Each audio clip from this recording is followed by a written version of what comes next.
À la fin du premier épisode, nous avions laissé Angélique Vallée, la directrice d'Aquatis, dans l'attente d'une livraison de poissons spatules. Nous sommes en octobre 2016. Enfin, ils arrivent. Les poissons ont été transportés par la route, dans ces fûts blancs, directement depuis un élevage en Allemagne.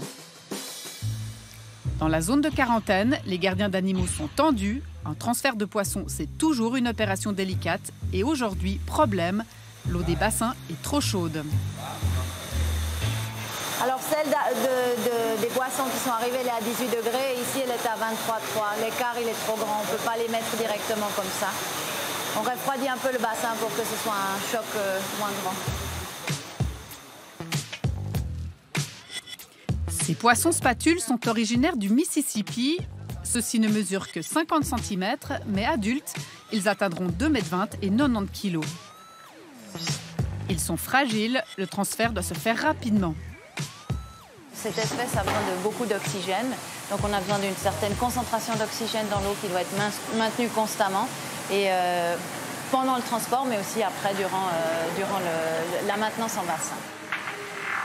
Plus problématique, personne ne le sait encore, quelques-uns de ces poissons sont arrivés avec un virus. Certains ne survivront pas.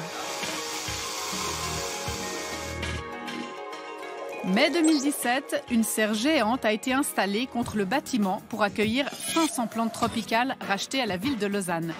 Coût total, 40 000 francs. Avant Pâques, on s'est battu contre le froid, contre la bise. On a eu beaucoup de sueur froide.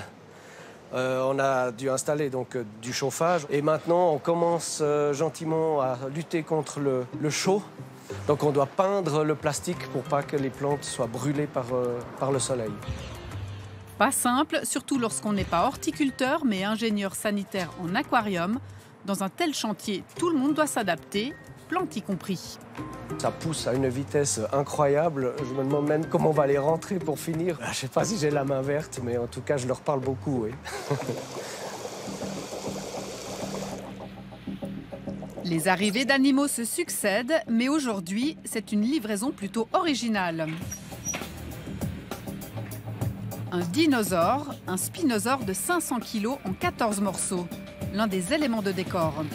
Je vous passe l'abdomen, les filles. Un tel animal, ça a un coût, tout compris 230 000 francs.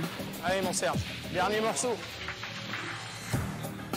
Le spinosaure vivait à la fois sur Terre et dans l'eau douce il y a 60 millions d'années. C'est pour cela que le scénariste d'Aquatis l'a choisi.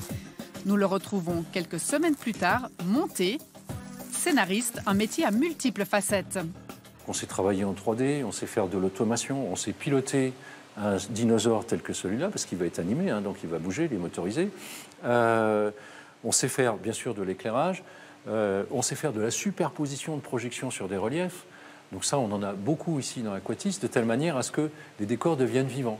Et vous devenez, bien sûr, vous-même, un des personnages de ces scènes. On était en inspection du spinosaure. Oui. Alors, ce qu'on voit ici, en fait... Un comité constitué de scientifiques aide le scénariste à coller à la réalité. Ici, le professeur Béniston, spécialiste en réchauffement climatique, est chargé de la salle du glacier du Rhône. Dans la galerie de l'évolution. Ce qui va être montré, c'est l'évolution à la fois du glacier du Rhône, où le recul risque d'être assez spectaculaire ces prochaines décennies, les conséquences au niveau des débits du Rhône alpin, et puis au-delà de ça, également, les conséquences, par exemple, pour des secteurs comme l'hydroélectricité. Nous sommes désormais fin juillet. La date d'ouverture d'Aquatis a dû être repoussée. Des semaines supplémentaires sans visiteurs, un coup dur financier. Pour nous, les entreprises, c'est clair. Le 28 septembre, on a les réceptions finales pour remise à l'exploitant. On est d'accord là-dessus, pour tous. Terrarium, parcours, le reste. Les moindres détails du chantier sont passés en revue. Michel Ansermet dirigeait l'ancien vivarium de Lausanne, bientôt intégré à Aquatis. Qu'est-ce qu'il y aura ici comme... Là, il y a les vipères des Alpes, les vipères aspics, plus les tritons alpestres. Et vu que c'est du acrylique, on pourrait même monter en haut. Pas sauter, mais coller et sortir. Ouais, exactement. Ouais. Tu fais attention, je ne veux pas avoir une vipère sur le parcours. Un filet avec des mailles serrées sera donc ajouté. Les prix d'entrée sont désormais fixés, 29 francs par adulte, 19 par enfant. Avec 450 000 visiteurs attendus la première année, le business plan prévoit 10 millions de recettes billetterie, plus 1,5 million avec la boutique souvenir. Côté marketing, on a désigné 3 stars pour appâter les visiteurs, un dragon de Komodo, un piranha et un poisson alligator.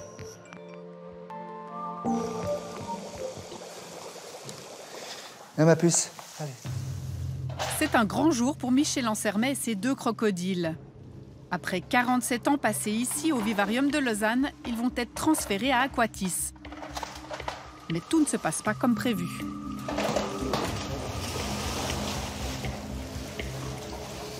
Ok. Bon. Plan B. Même s'il connaît par cœur ces 2 animaux sauvages, qu'il les a entraînés à ce transfert depuis des semaines, Cléo et Farouche n'ont pas envie d'obéir. Ils pourraient devenir menaçants. Oui, vas-y, avance. Avance. Ces animaux, ils sont arrivés là, ils étaient pas trop grands, ils faisaient environ 1,20 m. Ils avaient 5-6 ans. Et voilà, ils ont grandi, ils sont devenus lourds. Et pour eux, c'est hyper perturbant, là, tout ce qui se passe là. C'est normal. Après 2 heures d'effort, la femelle entre enfin dans sa caisse de transport. Le mâle, lui, résiste encore. Mais finalement obtempère. Les crocodiles sont calmes désormais et en sécurité. Les gardiens aussi.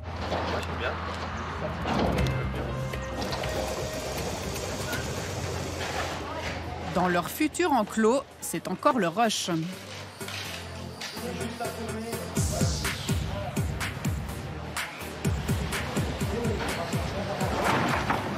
C'est bon, attends, il va pas tout ça.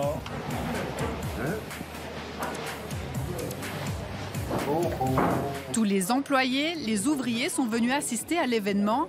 Même Bernard Russi, qui finance le projet, est là. Aquatis a été désigné responsable mondial de la sauvegarde de cette espèce de crocodile de l'Afrique de l'Ouest.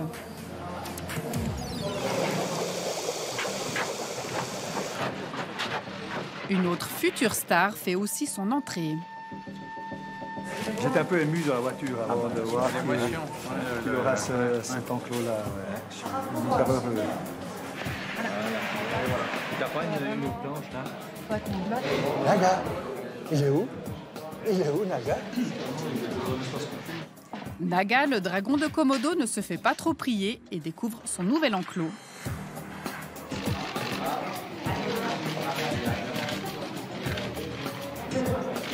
Le transfert s'est bien passé pour lui et pour les crocodiles, à part quelques égratignures. Michel Ansermet est soulagé et très ému.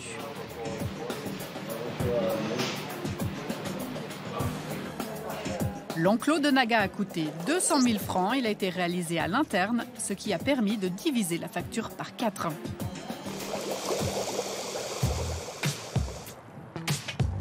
À quelques jours de l'ouverture, les travaux semblent encore pharaoniques. Il faut terminer les décors. Il faut aussi vérifier les 40 aquariums et ajuster la composition des 2 millions de litres d'eau. C'est vraiment un voyage à travers 5 continents. Première visite test avec des enfants. Donc nous, on a sauté à pieds joints l'Europe. Alors maintenant, on va du côté haut. Cela fait maintenant 4 jours que les crocodiles sont ici et ils sont encore déboussolés. De l'eau, tout au fond. Tu vois, il y a 4 jours, j'ai dû être un peu dur avec eux pour les attraper, pour les mettre en caisse. Alors depuis là, ils sont un peu fâchés avec moi. Mais normalement, on a une très jolie relation, assez proche même. Et puis quand je les appelle, ils viennent. J'ai jamais vu un crocodile comme ton frère.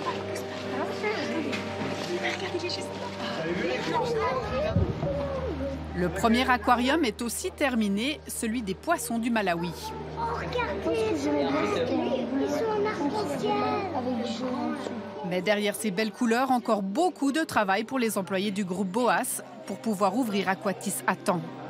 Sur tous les chantiers qu'on a pu faire, que ce soit un hôtel, un centre thermal, on finit vraiment avec un rush impressionnant. Celui-ci est probablement le plus grand rush qu'on ait connu chez nous et que j'ai connu d'un point de vue professionnel. Il y a des gens qui ont quasiment mis entre parenthèses leur famille maintenant pendant plusieurs mois pour arriver à terminer ce chantier compliqué, très compliqué. Je me réjouis d'inaugurer.